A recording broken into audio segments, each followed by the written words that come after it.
At 6:18 on Sunday morning, your father placed two flattened moving boxes outside the bedroom you had moved back into 3 years earlier. You thought he was clearing space in the hall. Then he leaned a roll of packing tape against them. Those boxes were for you. Your mother was waiting at the kitchen table. A sheet of paper sat between two untouched cups of coffee. Beside it was a folder filled with house measurements and photographs of smaller homes. "We need our house back," she said. You looked toward the front window. "Are you selling?" "Not yet." "Then what does that mean?" Your father pulled out the chair across from you. "It means we need you to choose a date." You looked from him to your mother. "I thought this was working." "For a while it was," she said. "I work. I pay you every month. I buy groceries. I'm not sitting here doing nothing." "We know," your father said. "Then why does this feel like you're asking me to leave?" Your mother turned the paper toward you. They were not asking you to leave that morning. They had written down 4 months, long enough to search, long enough to save more, long enough to make a plan that did not end with another promise to do it later. But for the first time since you came home, later had a final day. 3 years earlier, your mother had been the one who opened the bedroom door. She changed the sheets, cleared a drawer, moved your father's coats out of the closet. Your relationship had ended 2 weeks before the lease renewed. The apartment had belonged to both of you. Then, suddenly, it belonged to neither. You arrived carrying 1 suitcase, 2 cardboard boxes, and a bag of unopened mail. Your father carried the boxes upstairs without asking what was inside. Your mother placed clean towels on the bed. "You don't have to explain everything tonight," she said. You stood in the room where you had once studied for exams and hidden birthday presents beneath the bed. "How long can I stay?" "As long as you need." At the time, those words did not sound open-ended. They sounded like relief. The first night, your suitcase remained beside the bed. By the second month, it was underneath it. Living there helped. You slept again. You found stable work. You bought groceries and began contributing money each month. You were working. You were responsible. All of that was true. It was simply not the whole truth. At first, you spoke about leaving often. "I'll probably be out by summer." Then summer arrived, and the cheapest apartment you viewed cost more than half your income. You decided to wait. Later, you wanted more savings. Then rent rose again. Each reason made sense. Together, they created a life with no next step. Your work clothes filled the closet. Your suitcase stayed beneath the bed. 1 box from your old apartment remained sealed in the corner. Whenever your mother asked what was inside, you gave the same answer. "Kitchen things. I'll need them when I get my own place." Your parents had plans too. Your father talked about selling the house after retirement. It was too large for 2 people, and the stairs had become harder on your mother's knee. Your mother saved photographs of smaller houses with bedrooms downstairs. Then their plans became less specific. "Maybe next spring, once everything settles down." One evening, you found your father standing in your doorway with a tape measure. "What are you doing?" "Nothing." He folded it and put it in his pocket. You assumed he was checking the window. He had been measuring the room for someone who might buy the house. No one said you were stopping them.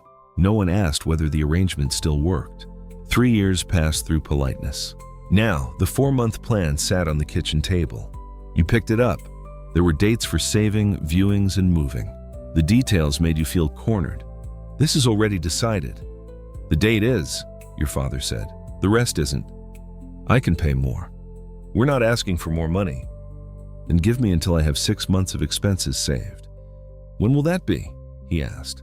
You opened your mouth. No date came. The number had always made you feel responsible, but it had never required you to move. "You know what apartments cost." "We do," your mother said. "Then you know 4 months may not be enough." "We're not asking you to find the perfect place. I'm asking for something safe." "So are we." You left the kitchen without finishing your coffee. The boxes remained outside the bedroom. Your father had not entered the room. Neither parent had packed a single thing. They had simply placed the boundary where the conversation could not disappear. For 3 days, you stepped around the boxes.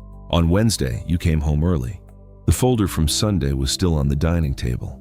This time, you opened it. Inside were room measurements, a 2-year-old contractor's estimate, photographs of a smaller house with no stairs, and a canceled estate agent appointment. Your parents had been planning their next life while trying not to make you feel hurried. You found your mother in the kitchen. You could still sell the house. Not while you live here. I could move with you. She stopped drying the plate in her hands. That would be the same arrangement in a different building. So this really is about getting away from me. No, it sounds like it. It's about all of us knowing whether this is still a choice. I didn't know you were waiting.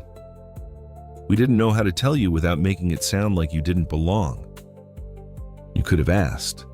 We kept thinking you would tell us. You looked toward the folder. So you let me believe everything was fine? Your mother placed the plate on the counter. You let us believe you were almost ready. Neither of you had lied. You had both treated silence as an answer.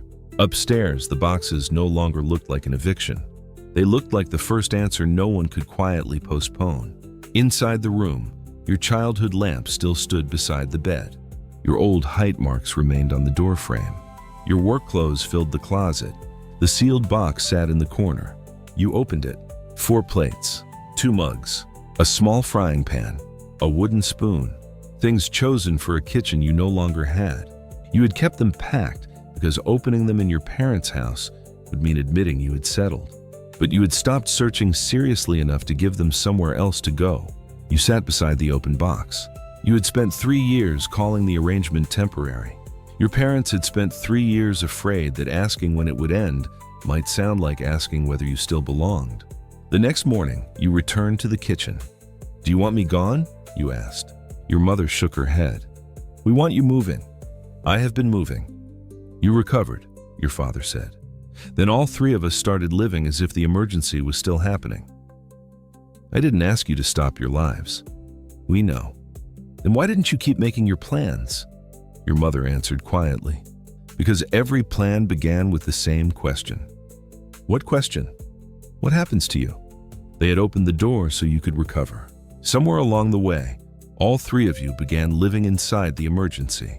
Parents often remain a safety net long after childhood ends.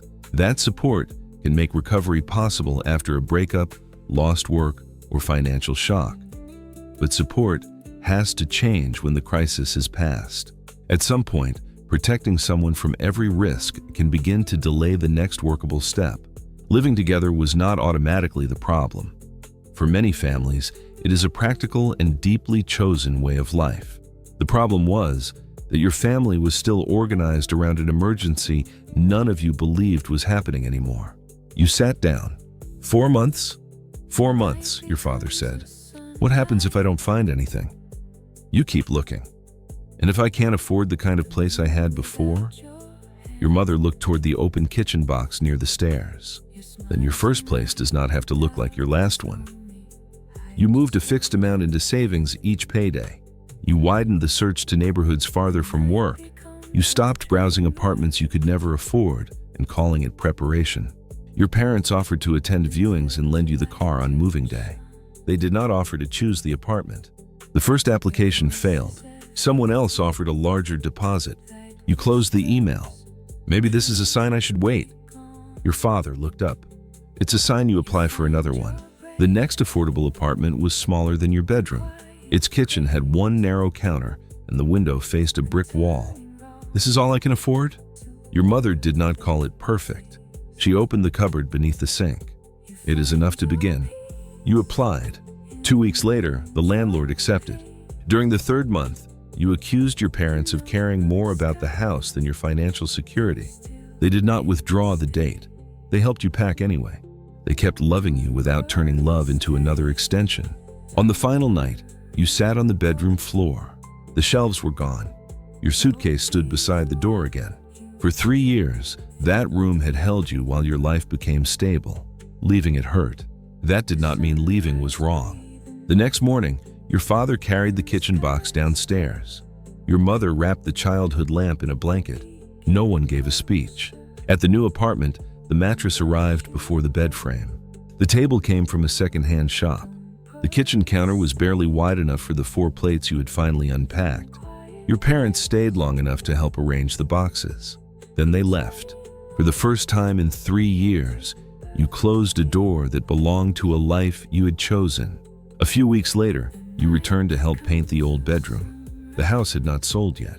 Not everything changed at once. Your father covered the floor. Your mother opened the windows. The room no longer held your clothes, your laptop, or your unopened plans. When it was time to leave, you reached toward the key hook near the front door. Your old house key was still there. You looked at your mother. "Do you want this back?" "Keep it." You looked upstairs toward the room that was no longer yours. It was still your parents' house. You were still welcome inside it. You still had a key. You no longer needed a room.